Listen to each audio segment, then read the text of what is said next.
जय हिंद दोस्तों। आपका अपने YouTube चैनल क्रैक एसएससी में स्वागत है। सो गाइज, आज के इस वीडियो में देखने वाले हैं जो आपका एसएससी जीडी 2023 में जो वैकेंसी आई है उसके लिए प्रीवियस ईयर के जीके जीएस के क्वेश्चन को इस वीडियो में डिस्कस करने वाले हैं। तो वीडियो को लास्ट तक जरूर देखिएगा और आप सभी से रिक्वेस्ट करता हूं कि अभी तक आपने मेरे चैनल को सब्सक्राइब नहीं किया है एसएससी जीडी का डेली एग्जाम ओरिएंटेड वीडियो पाने के लिए क्रैक एसएससी चैनल को सब्सक्राइब जरूर कर लीजिएगा। तो चलिए हम वीडियो को स्टार्ट करते हैं। हमारा पहला क्वेश्चन कह रहा है, निम्नलिखित में से किसकी आत्मकथा द रोड अहेड है। द रोड अहेड किसकी आत्मकथा है? तो विल गेट्स की है। ऑप्शन डी हमारा करेक्ट आंसर हो जाएगा। और अगर हम बात करें ऑप्शन बी, खुशवंत सिंह ने किसकी रचना की थी? तो ट्रेन टू पाकिस्तान, ये खुशवंत सिंह ने रचना की थी। साइना नेहवाल ने किसकी रचना की थी? तो playing to win, Saina Nehwal ने इसकी रचना की थी। तो इन सभी इंपॉर्टेंट पॉइंट्स को भी आप लोग जरूर ध्यान में रखिएगा।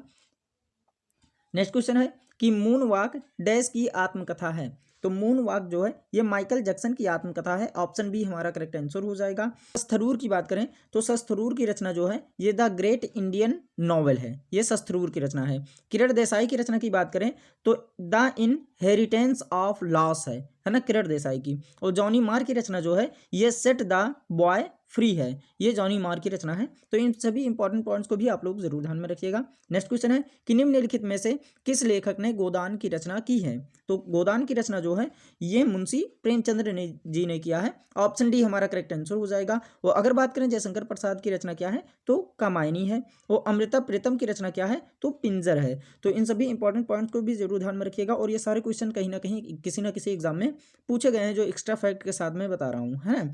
और वीडियो में अंत तक जरूर बने रहिएगा क्योंकि पूरे वीडियो में हर एक क्वेश्चन का एक्स्ट्रा फैक्ट आपके सामने रहेगा और हो सकेगा तो आप लोग नोट भी कर लीजिएगा, है ना। चलते हैं नेक्स्ट क्वेश्चन की तरफ। मेरी कहानी डैश की आत्मकथा का नाम है। तो मेरी कहानी जो है ये जवाहरलाल नेहरू की आत्मकथा का नाम है। ऑप्शन सी हमारा करेक्ट आंसर हो जाएगा। तो अगर बात करें महात्मा गांधी, तो महात्मा गांधी की रचना जो है ये माई एक्सपेरिमेंट विद ट्रूथ है ना। तो ये जो था ये बहुत बार एग्जाम में पूछा गया है। माई एक्सपेरिमेंट विद ट्रूथ किसकी रचना है? तो महात्मा गांधी की, है ना। और भगत सिंह की रचना की क्या है? तो why I am N athletes, है ना। तो ये भगत सिंह की रचना है, ये भी क्वेश्चन पूछा गया। और बंकिम चंद्र चट्टोपाध्याय ने किसकी रचना की थी? तो वंदे मातरम की। ये भी क्वेश्चन कई बार एग्जाम में पूछा गया। तो जितने भी हैं इन सभी क्वेश्चन को आप लोग जरूर ध्यान में रखिएगा, बहुत इंपॉर्टेंट क्वेश्चन है। निम्नलिखित में से किसने अपनी आत्मकथा एस अगेंस्ट ऑड्स लिखी है? तो हमारा करेक्ट आंसर हो जाएगा सानिया मिर्जा। ऑप्शन ए हमारा करेक्ट आंसर हो जाएगा। और अगर हम बात करें मेरी कॉम की रचना क्या है तो अनब्रेकेबल, ये भी क्वेश्चन कई बार एग्जाम में पूछा जा चुका है। तो मेरी कॉम की जो रचना है अनब्रेकेबल है ना। और अनुराधा की अगर बात करें तो अनुराधा राय की जो रचना है वो स्लीपिंग ऑन जुपिटर, ये भी क्वेश्चन पूछा जा चुका है। और मेघना पंत की अगर रचना की बात करें तो बॉयज डोंट क्राई, ये भी क्वेश्चन पूछा जा चुका है ना। तो इन सभी इंपॉर्टेंट पॉइंट्स को भी आप लोग जरूर ध्यान में रखिएगा और इसको नोट करते चलिएगा, है ना। बहुत इंपॉर्टेंट वीडियो है और अपने दोस्तों तक शेयर जरूर कीजिएगा और कमेंट करके बताइएगा कि आपको ये वीडियो कैसी लगी, है ना। और आपको और किस टॉपिक पे वीडियो चाहिए, है ना। यमुना नदी के किनारे कौन सा शहर बसा हुआ है? तो यमुना नदी के किनारे जो है ये आगरा शहर बसा हुआ है। ऑप्शन सी हमारा करेक्ट आंसर हो जाएगा। और ताजमहल इसी नदी के किनारे बसा हुआ है ना। और अगर हम बात करें श्रीनगर, श्रीनगर जो है ये झेलम नदी के किनारे बसा हुआ है। और नासिक की बात करें तो ये गोदावरी नदी के किनारे बसा हुआ है। और कटक की बात करें तो ये महानदी के किनारे बसा हुआ है। इसको भी आप लोग जरूर ध्यान में रखिएगा। नेक्स्ट क्वेश्चन है कि अयोध्या किस नदी के किनारे बसा हुआ है? तो अयोध्या जो है ये सरयू नदी के किनारे बसा हुआ है। ऑप्शन डी हमारा करेक्ट आंसर हो जाएगा। और अगर हम बात करें हुगली जो है ये हुगली के किनारे, हुगली नदी के किनारे कौन सा शहर बसा हुआ है? तो कोलकाता बसा हुआ है। गंगा नदी के किनारे कौन सा शहर बसा हुआ है? तो पटना और हरिद्वार जो है ये गंगा नदी के किनारे बसा हुआ है। और गोमती नदी के किनारे कौन सा शहर बसा हुआ है? तो लखनऊ और जैनपुर जो है ये गोमती नदी के किनारे बसे हुए हैं। तो इसको भी आप लोग जरूर ध्यान में रखिएगा। नेक्स्ट क्वेश्चन है कि क्षिप्रा नदी के किनारे कौन सा शहर बसा हुआ है? तो क्षिप्रा नदी के किनारे जो है ये उज्जैन शहर बसा हुआ है। ऑप्शन बी हमारा करेक्ट आंसर हो जाएगा। और अगर हम बात करें श्रीनगर शहर जो है ये झेलम नदी के किनारे बसा हुआ है। तिरुचिरापल्ली जो शहर है ये कावेरी नदी के किनारे बसा हुआ है। और अहमदाबाद शहर जो है ये साबरमती नदी के किनारे बसा हुआ है। तो इन सभी एक्स्ट्रा पॉइंट्स को भी आप लोग जरूर ध्यान में रखिएगा और ये सारे क्वेश्चन कहीं ना कहीं किसी ना किसी एग्जाम में जरूर पूछे गए हैं जो आपके एग्जाम के लिए बहुत इंपॉर्टेंट है। नेक्स्ट क्वेश्चन की बात करें कि गुवाहाटी किस नदी के किनारे बसा हुआ है? तो गुवाहाटी जो है ये ब्रह्मपुत्र नदी के किनारे बसा हुआ है। ऑप्शन ए हमारा करेक्ट आंसर हो जाएगा। और अगर हम बात करें मांडवी, तो मांडवी जो है ये पणजी पणजी मांडवी नदी के किनारे कौन सा शहर बसा हुआ है? तो पणजी बसा हुआ है। और मूसी नदी के किनारे कौन सा शहर बसा हुआ है? तो हैदराबाद शहर बसा हुआ है। और महानदी के किनारे कौन सा शहर बसा हुआ है? तो संबलपुर बसा हुआ है। इसको भी आप लोग जरूर ध्यान में रखिएगा। जितने भी नदी से रिलेटेड क्वेश्चन है, मतलब जो भी कि किस नदी के किनारे कौन सा शहर बसा हुआ है, वो सारे क्वेश्चन आपके कवर हो चुके हैं, है ना। और इससे बाहर एक भी क्वेश्चन नहीं पूछा जाएगा। तो इन सभी क्वेश्चंस को आप लोग जरूर नोट डाउन कर लीजिएगा, है ना। तो चलिए आगे बढ़ते हैं कि कांचीपुरम का मंदिर कहाँ स्थित है? तो कांचीपुरम का जो मंदिर है ये चेन्नई में स्थित है। ऑप्शन बी हमारा करेक्ट आंसर हो जाएगा। और अगर हम बात करें कि कांचीपुरम के जो का मंदिर जो है ये किसने बनवाया था? तो पल्लव राजा ने बनवाया था। किसने बनवाया था? पल्लव राजा ने बनवाया था। इसको भी आप लोग जरूर ध्यान में रखिएगा। और अगर हम बात करें ग्वालियर की, तो ग्वालियर में मान मंदिर स्थित है। कौन सा मंदिर है? ग्वालियर में मान मंदिर स्थित है। और इसको किसने बनवाया था? तो राजा मानसिंह तोमर ने बनवाया था। और अगर हम बात करें पुरी की, तो पुरी में कोणार्क मंदिर स्थित है। और इसको किसने बनवाया था? नरसिंह देव प्रथम ने बनवाया था। और पुरी में जगन्नाथ मंदिर भी स्थित है, जिसको बनवाया था गंगा देव ने। और खजुराहो की बात करें तो खजुराहो में 64 योगिनी मंदिर स्थित है, जिसको बनवाया था चंदेल राजा ने, है ना। तो इन सभी इंपॉर्टेंट पॉइंट्स को भी जरूर ध्यान में रखिएगा और नोट डाउन करते चलिएगा, नहीं तो भूल जाएंगे। और अगर एक बार नहीं समझ में आएगा इस वीडियो को तो दोबारा भी देख लीजिएगा, बहुत इंपॉर्टेंट वीडियो है। नेक्स्ट क्वेश्चन है कि लक्ष्मण मंदिर कहाँ स्थित है? तो लक्ष्मण मंदिर जो है ये छतरपुर में स्थित है। कहाँ पर स्थित है? ऑप्शन ए हमारा करेक्ट आंसर हो जाएगा छतरपुर में। और इसको किसने बनवाया था? तो चंदेल राजाओं ने बनवाया था लक्ष्मण मंदिर को, है ना। वेलूर में कौन सा मंदिर स्थित है? तो चैन्य केशव मंदिर जो है वे वेलूर में स्थित है। और इसको किसने बनवाया था? तो विष्णुवर्धन ने। और माउंट आबू में कौन सा मंदिर स्थित है? तो दिलवाड़ा का जैन मंदिर जो है ये माउंट आबू में स्थित है। और इसको किसने बनवाया था? तो बिमल शाह ने बनवाया था। वृंदावन में कौन सा मंदिर स्थित है? तो गोविंद देव का मंदिर स्थित है। काली मंदिर कहाँ स्थित है? तो काली मंदिर जो है ये कोलकाता में स्थित है। कहाँ पर स्थित है? ऑप्शन सी हमारा करेक्ट आंसर हो जाएगा, कोलकाता में स्थित है। और इसको किसने बनवाया था? तो रानी रास मोनी ने बनवाया था काली मंदिर को, है ना। वो गया की बात करें, ऑप्शन ए के तो विष्णुपद मंदिर है। गया में क्या है? विष्णुपद मंदिर है। और इसको किसने बनवाया था? रानी अहिल्याबाई ने बनवाया था। और पटना में कौन सा मंदिर स्थित है? तो हर मंदिर स्थित है। और इसको बनवाया था महाराजा रणजीत सिंह ने बनवाया था। वो अमृतसर की बात करें तो अमृतसर में स्वर्ण मंदिर स्थित है, जिसको बनवाया था महाराजा रणजीत सिंह। ये अमृतसर वाला तो कई बार एग्जाम में पूछा जा चुका है ना। तो इन सभी इंपॉर्टेंट पॉइंट्स को भी आप लोग जरूर ध्यान में रखिएगा। और मंदिर से रिलेटेड जितने भी क्वेश्चन है वो अब एक भी क्वेश्चन आपके किसी भी एग्जाम में नहीं छूटने वाले। और मंदिर से क्वेश्चन रिलेटेड आपके क्वेश्चन में आते हैं आपके एग्जाम में, है ना। तो इसलिए इन सभी पॉइंट को नोट डाउन जरूर कर लीजिएगा। नेक्स्ट क्वेश्चन है कि शाह जी का मंदिर कहाँ पर स्थित है? तो शाह जी का जो मंदिर है ये वृंदावन में स्थित है। ऑप्शन डी हमारा करेक्ट आंसर हो जाएगा। वो अगर हम बात करें मथुरा की, तो मथुरा में द्वारिकाधीश का मंदिर स्थित है। दिल्ली में कौन सा मंदिर स्थित है? तो लक्ष्मी नारायण मंदिर जो है ये दिल्ली में स्थित है। और अजमेर में जो है ये जैन मंदिर स्थित है। इन सभी इंपॉर्टेंट पॉइंट्स को भी आप लोग जरूर ध्यान में रखिएगा। नेक्स्ट क्वेश्चन है कि गिद्दा किस राज्य का लोक नृत्य है? तो गिद्दा जो है ये पंजाब राज्य का लोक नृत्य है। ऑप्शन बी हमारा करेक्ट आंसर हो जाएगा। और अगर हम बात करें मेघालय की, तो मेघालय का जो लोक नृत्य है वो लाहो है। मणिपुर का लोक नृत्य जो है ये राखाल योसांग है। और मिजोरम का जो लोक नृत्य है ये चेरोकान है। तो इन सभी इंपॉर्टेंट पॉइंट्स को भी नोट डाउन जरूर कर लीजिएगा।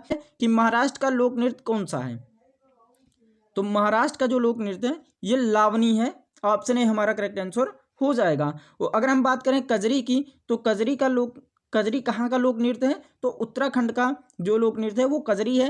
और नट पूजा जो है ये असम का लोक नृत्य है। और धोबिया जो है ये झारखंड का लोक नृत्य है ना। तो इन सभी इंपॉर्टेंट पॉइंट्स को भी जरूर ध्यान में रखिएगा। और नेक्स्ट क्वेश्चन की बात करें, नौटंकी किस राज्य का लोक नृत्य है? तो नौटंकी जो है ये उत्तर प्रदेश का लोक नृत्य है। ऑप्शन डी हमारा करेक्ट आंसर हो जाएगा। और अगर हम बात करें नागालैंड में, नागालैंड का लोक नृत्य क्या है? तो तुलनी है, तुलनी। तमिलनाडु का लोक नृत्य क्या है? कुम्मी। और जम्मू कश्मीर का लोक नृत्य क्या है? तो दमाली है। इन सभी इंपॉर्टेंट पॉइंट्स को आप लोग जरूर ध्यान में रखिएगा। नेक्स्ट क्वेश्चन की अगर हम बात करें कि गरबा किस राज्य का लोक नृत्य है? तो गरबा जो होगा ये गुजरात का लोक नृत्य है ना। कहाँ का है? गुजरात का ऑप्शन बी हमारा करेक्ट आंसर हो जाएगा। और अगर हम बात करें केरल की, तो केरल का लोक नृत्य है काली अट्टम, ये केरल का लोक नृत्य है। और कर्नाटक का लोक नृत्य क्या है, यक्षगान। और मध्य प्रदेश का लोक नृत्य क्या है, रीना। तो इन सभी इंपॉर्टेंट पॉइंट्स को जरूर ध्यान में रखिएगा। और ये जितने भी लोक नृत्य हैं इनसे रिलेटेड क्वेश्चन किसी ना किसी एग्जाम में पूछे जा चुके हैं, जो आपके एग्जाम के लिए बहुत इंपॉर्टेंट है। लोक नृत्य अगर क्वेश्चन आ रहे हैं तो एक भी क्वेश्चन आपके इसमें नहीं जाने वाले, है ना। तो इन सभी क्वेश्चन को एक बार नोट डाउन जरूर कर लीजिएगा और अपने दोस्तों तक शेयर जरूर कीजिएगा और कमेंट करके बताइएगा कि आपको ये वीडियो कैसी लगी। और एक लाइक जरूर कीजिएगा, है ना। बहुत मेहनत से वीडियो बनती है तो इसलिए एक लाइक जरूर कीजिएगा। आप लोग वो वीडियो में अंत तक जरूर बने रहिएगा, आगे और भी क्वेश्चन हैं, बहुत इंपॉर्टेंट क्वेश्चन आपके इस वीडियो में डिस्कस किए गए हैं। तो नेक्स्ट क्वेश्चन की बात करें, विश्व जल दिवस कब मनाया जाता है? करेक्ट आंसर हो जाएगा 22 मार्च को, ऑप्शन सी हमारा करेक्ट आंसर हो जाएगा। विश्व जल दिवस जो है ये 22 मार्च को मनाया जाता है। और 23 फरवरी को कौन सा दिवस मनाया जाता है? तो विश्व स्काउट दिवस जो है ये 23 फरवरी को मनाया जाता है, ये भी क्वेश्चन पूछा जा चुका है। 22 अप्रैल को कौन सा दिवस मनाया जाता है? तो विश्व पृथ्वी दिवस मनाया जाता है, ये भी क्वेश्चन एग्जाम में पूछा जा चुका है ना, जरूर ध्यान में रखिएगा। और 24 अप्रैल को कौन सा दिवस मनाया जाता है? तो मानव एकता दिवस, ये भी क्वेश्चन एग्जाम में किसी न किसी एग्जाम में पूछा जा चुका है। तो इन जितने भी ऑप्शन में जितने भी एक्स्ट्रा हम बता रहे हैं, एक्स्ट्रा फैक्ट बता रहे हैं, वो सभी सारी चीजें इंपॉर्टेंट है ना, इसलिए वीडियो में अंत तक जरूर बने रहेगा। उन सभी क्वेश्चंस को नोट डाउन करके यही अगर याद कर लेंगे तो 100% है कि आपके एग्जाम में क्वेश्चंस इनसे रिलेटेड जो भी आएंगे क्वेश्चन वो नहीं छूटने वाले, है ना। नेक्स्ट क्वेश्चन की बात करें, विश्व मधुमेह दिवस कब मनाया जाता है? तो विश्व मधुमेह दिवस जो है ये 27 जून को मनाया जाता है, ऑप्शन ए हमारा करेक्ट आंसर हो जाएगा। 29 जुलाई को क्या मनाया जाता है? तो विश्व बाघ दिवस, ये भी क्वेश्चन आ चुका है ना। विश्व बाघ दिवस जो है ये 29 जुलाई को मनाया जाता है। 27 सितंबर को क्या मनाया जाता है? विश्व पर्यटन दिवस। और 26 दिसंबर को क्या मनाया जाता है? वीर बाल दिवस। इसको भी आप लोग जरूर ध्यान में रखिएगा। नेक्स्ट क्वेश्चन है कि विश्व हाथी दिवस कब मनाया जाता है? तो विश्व हाथी दिवस जो है ये 12 अगस्त को मनाया जाता है, ऑप्शन डी हमारा करेक्ट आंसर हो जाएगा। मार्च को क्या मनाया जाता है? तो 20 मार्च को विश्व गौरैया दिवस मनाया जाता है, ये भी क्वेश्चन पूछा जा चुका है। और 28 फरवरी को क्या मनाया जाता है? राष्ट्रीय विज्ञान दिवस, ये भी क्वेश्चन आ चुका है। 11 जुलाई को क्या मनाया जाता है? विश्व जनसंख्या दिवस, ये भी क्वेश्चन पूछा जा चुका है। तो इन सभी पॉइंट्स को आप लोग जरूर ध्यान में रखिएगा। आगे नेक्स्ट क्वेश्चन की तरफ बढ़ते हैं कि विश्व पशु कल्याण दिवस कब मनाया जाता है? अक्टूबर को मनाया जाता है, ऑप्शन ए हमारा करेक्ट आंसर हो जाएगा। और अगर हम बात करें कि 4 दिसंबर को क्या मनाया जाता है, तो 4 दिसंबर को नौसेना दिवस मनाया जाता है। और 5 अक्टूबर की बात करें तो विश्व मृदा दिवस मनाया जाता है। और 5 जून को विश्व पर्यावरण दिवस मनाया जाता है। इन सभी इंपॉर्टेंट पॉइंट्स को भी आप लोग जरूर ध्यान में रखिएगा। नेक्स्ट क्वेश्चन की बात करें कि तोताए हिंद के नाम से किसे जाना जाता है? तो तोताए हिंद के नाम से अमीर खुसरो को जाना जाता है, ऑप्शन सी हमारा करेक्ट आंसर हो जाएगा। वो अगर हम बात करें कि चाणक्य के बारे में, तो चाणक्य के से जाना जाता है तो भारतीय मैकियावली के नाम से चाणक्य को जाना जाता है। समुद्रगुप्त को किस नाम से जाना जाता है? तो भारत का नेपोलियन के नाम से समुद्रगुप्त को जाना जाता है। जगजीवन राम को किस नाम से जाना जाता है? तो बाबूजी के नाम से जाना जाता है। इन सभी इंपॉर्टेंट पॉइंट्स को भी आप लोग जरूर ध्यान में रखिएगा। नेक्स्ट क्वेश्चन है कि चित्तरंजन दास को किस उपनाम से जाना जाता है? तो चित्तरंजन दास को देशबंधु के उपनाम से जाना जाता है, ऑप्शन ए हमारा करेक्ट आंसर हो जाएगा। और गुरुजी उपनाम से किसे जाना जाता है? तो MS गोलवलकर को गुरुजी के नाम से जाना जाता है। लोकमान्य को किस उपनाम से जाना जाता है? किसका उपनाम है? तो बाल गंगाधर तिलक का उपनाम जो है ये लोकमान्य है। शांत पुरुष किसका उपनाम है? तो लाल बहादुर शास्त्री का शांत पुरुष उपनाम है। इन सभी इंपॉर्टेंट पॉइंट्स को जरूर ध्यान में रखिएगा। इनसे रिलेटेड भी क्वेश्चन कई बार एग्जाम में पूछे जा चुके हैं। और उपनाम से रिलेटेड जितने भी क्वेश्चन पूछे जाएंगे वो सारे इसी वीडियो में कवर करवा दिया गया है, जो आपके एग्जाम के लिए बहुत इंपॉर्टेंट है। इससे बाहर एक भी क्वेश्चन उपनाम से नहीं आएंगे, है ना। चलिए आगे बढ़ते हैं कि उड़न परी के नाम से किसे जाना जाता है? तो उड़न परी के नाम से PT उषा को जाना जाता है, ऑप्शन बी हमारा करेक्ट आंसर हो जाएगा। लता मंगेशकर को किस उपनाम से जाना जाता है? तो सुर कोकिला के उपनाम से जाना जाता है। सरोजनी नायडू को किस उपनाम से जाना जाता है? तो भारत कोकिला के नाम से जाना जाता है। एनी बेसेंट को किस उपनाम से जाना जाता है? तो माता वसंत के नाम से जाना जाता है। इन सभी इंपॉर्टेंट पॉइंट्स को भी आप लोग जरूर ध्यान में रखिएगा। नेक्स्ट क्वेश्चन है कि खान अब्दुल गफ्फार खान को किस उपनाम से जाना जाता है? तो खान अब्दुल गफ्फार खान को सीमांत गांधी के उपनाम से जाना जाता है। किस उपनाम से? सीमांत गांधी, ऑप्शन सी हमारा करेक्ट आंसर हो जाएगा। बापू को किस उपनाम से जाना जाता है? किसका उपनाम है? तो महात्मा गांधी का। शेरे कश्मीर किसका उपनाम है? तो शेख अब्दुल्ला का। गुरुदेव किसका उपनाम है? तो रविंद्रनाथ टैगोर का। तो इन सभी इंपॉर्टेंट पॉइंट्स को भी आप लोग जरूर ध्यान में रखिएगा।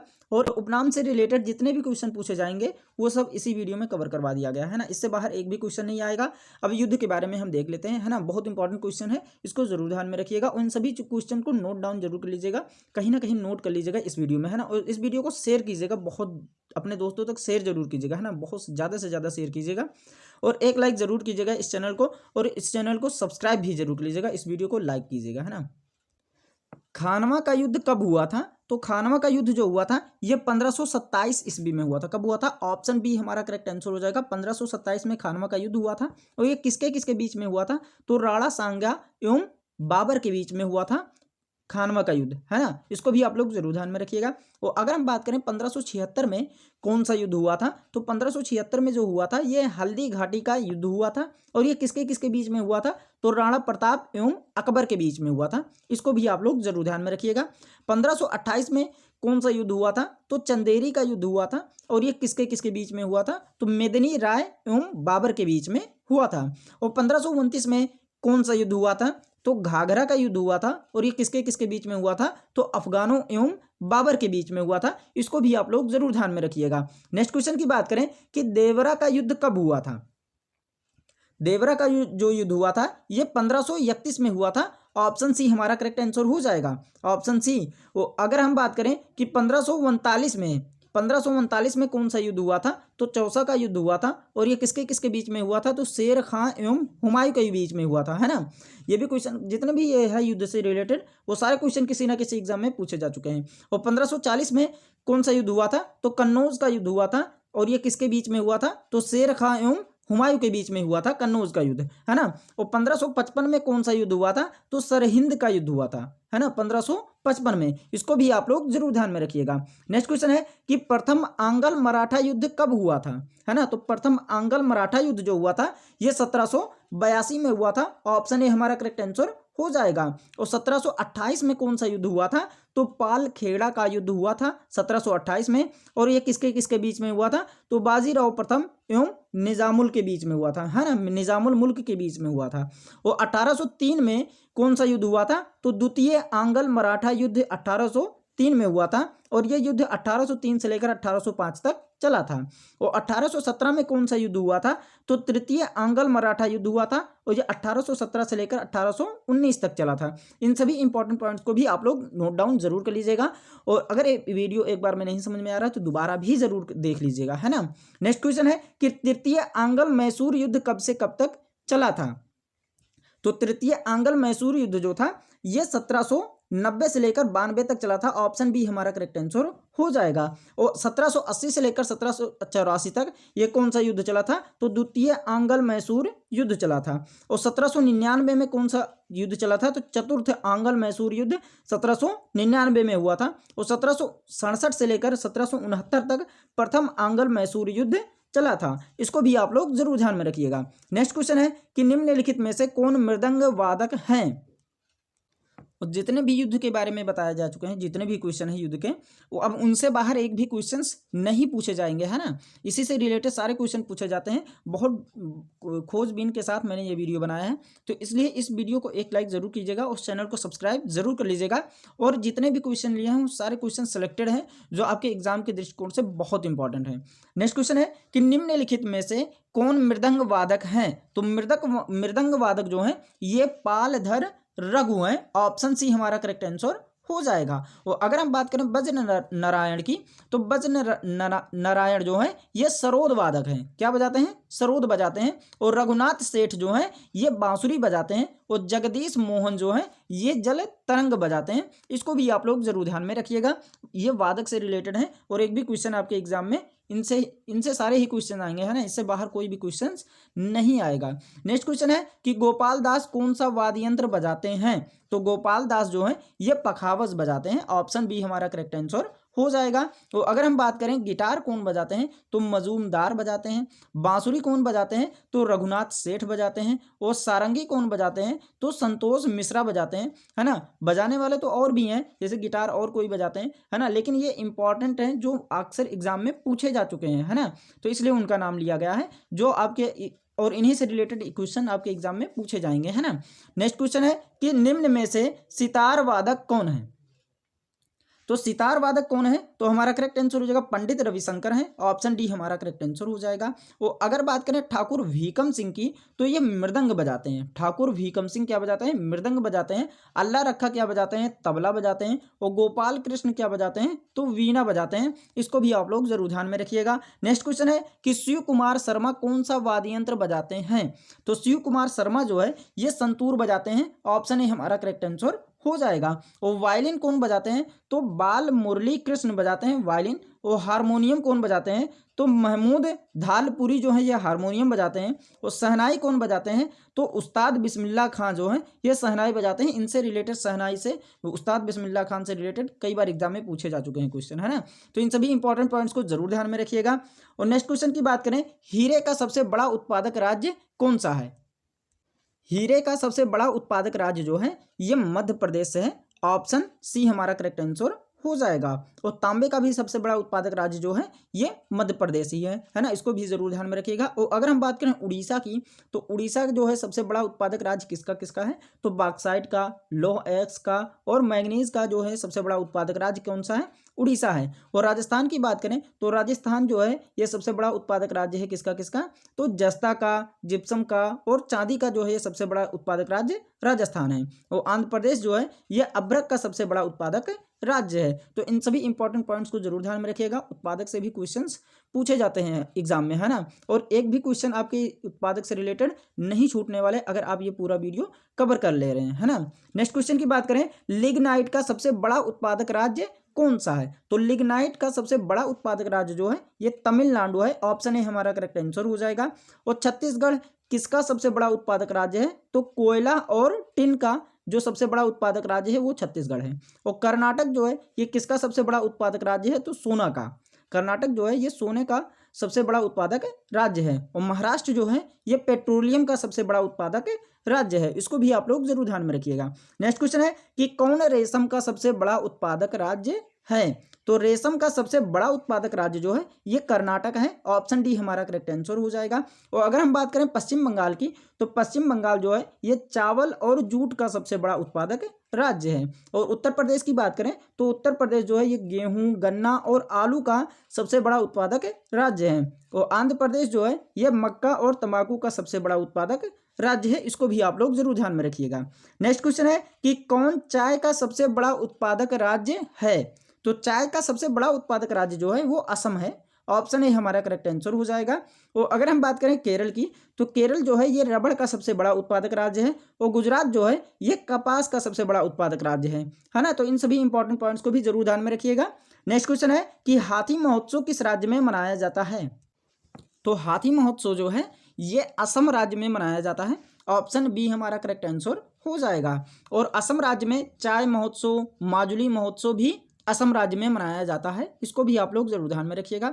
और आंध्र प्रदेश में कौन सा त्यौहार मनाया जाता है, तो लुम्बिनी उत्सव आंध्र प्रदेश में मनाया जाता है। और उगादी भी आंध्र प्रदेश राज्य का ही उत्सव है। इसको भी आप लोग जरूर ध्यान में रखिएगा। और अरुणाचल प्रदेश में कौन सा त्यौहार मनाया जाता है, तो लोसार, सांगकेन त्योहार, मोपिन, ये जो है अरुणाचल प्रदेश में मनाया जाता है। और बिहार में कौन सा त्यौहार मनाया जाता है, तो छठ पूजा, बिहुला, तीज, ये सब बिहार राज्य में मनाया जाता है। इसको भी आप लोग जरूर ध्यान में रखिएगा। नेक्स्ट क्वेश्चन है,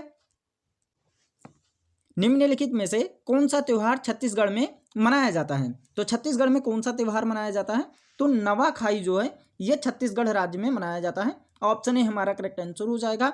और भावनाथ मेला जो है ये गुजरात में मनाया जाता है। कब मनाया जाता है, नवरात्रि के समय भावनाथ मेला मनाया जाता है गुजरात में। और मकर संक्रांति जो है ये हरियाणा में मनाया जाता है। और हरियाणा में तीज, वैसाखी और लोहड़ी भी मनाया जाता है। और अगर बात करें फागुली की, तो फागुली जो है ये हिमाचल प्रदेश में मनाया जाता है। और चेरवाल जो त्यौहार है ये भी हिमाचल प्रदेश में मनाया जाता है। इन सभी इंपॉर्टेंट पॉइंट्स को जरूर ध्यान में रखिएगा। नेक्स्ट क्वेश्चन है कि चांडी पर्व किस राज्य में मनाया जाता है। तो चांडी पर्व जो है ये झारखंड राज्य में मनाया जाता है, ऑप्शन डी हमारा करेक्ट आंसर हो जाएगा। और अगर हम बात करें केरल की, तो केरल में ओनम और विशु त्यौहार मनाए जाते हैं। और कर्नाटक में जो है ये हम्पी महोत्सव और गौरी महोत्सव क्या होता है, कर्नाटक में मनाया जाता है। और जम्मू कश्मीर में हेमिस उत्सव जो है ये जम्मू कश्मीर में मनाया जाता है। और झारखंड की अगर हम बात करें, झारखंड में सिर्फ चांडी पर्व ही नहीं और भी त्यौहार मनाए जाते हैं, जैसे हो गया कर्मा, फगुआ और सरहुल जो है ये झारखंड राज्य में मनाया जाता है। इन सभी पर्व को आप लोग जरूर ध्यान में रखिएगा। इतने क्वेश्चन हम इस पर्व से रिलेटेड करवा दे रहे हैं, है ना, एक्स्ट्रा फैक्ट में बता दे रहे हैं कि जो भी सारे एग्जाम में, अगर आपके एग्जाम में कोई भी क्वेश्चन महोत्सव से आएगा वो सारे क्वेश्चन आपके एग्जाम में कवर हो जाएंगे इसी वीडियो से, है ना। नेक्स्ट क्वेश्चन है कि मध्य प्रदेश में कौन सा त्यौहार मनाया जाता है। तो मध्य प्रदेश में जो है ये भगोरिया पर्व मनाया जाता है। क्या? ऑप्शन ए हमारा करेक्ट आंसर हो जाएगा, भगोरिया पर्व, है ना। और अगर मध्य प्रदेश की बात करें तो भाई दूज और गंगा दशमी भी मध्य प्रदेश में मनाया जाता है। नाग पंचमी जो है ये किस राज्य में मनाया जाता है, तो महाराष्ट्र में मनाया जाता है। और महाराष्ट्र का सबसे फेमस त्यौहार जो है ये गणेश चतुर्थी है। और पोला महोत्सव भी महाराष्ट्र का सबसे फेमस त्यौहार है। और कांग त्यौहार जो है ये मणिपुर में मनाया जाता है। और चुम्पा भी क्या होता है, मणिपुर में मनाया जाता है। बांग्ला महोत्सव जो है ये मेघालय में मनाया जाता है। और नोंग क्रेम डांस फेस्टिवल जो है ये भी मेघालय में मनाया जाता है। ये क्वेश्चन पूछा जा चुका है, नोंग क्रेम डांस फेस्टिवल, है ना। तो इन सभी इंपॉर्टेंट पॉइंट्स को आप लोग जरूर ध्यान में रखिएगा। अगर वीडियो पसंद आई होगी तो एक लाइक जरूर कीजिएगा, चैनल को सब्सक्राइब कीजिएगा और अपने दोस्तों तक शेयर जरूर कीजिएगा। और ऐसे ही एग्जाम ओरिएंटेड वीडियो पाने के लिए इस चैनल को सब्सक्राइब जरूर कर लीजिएगा, है ना। मिलता है नेक्स्ट वीडियो में, तब तक के लिए take care and bye bye.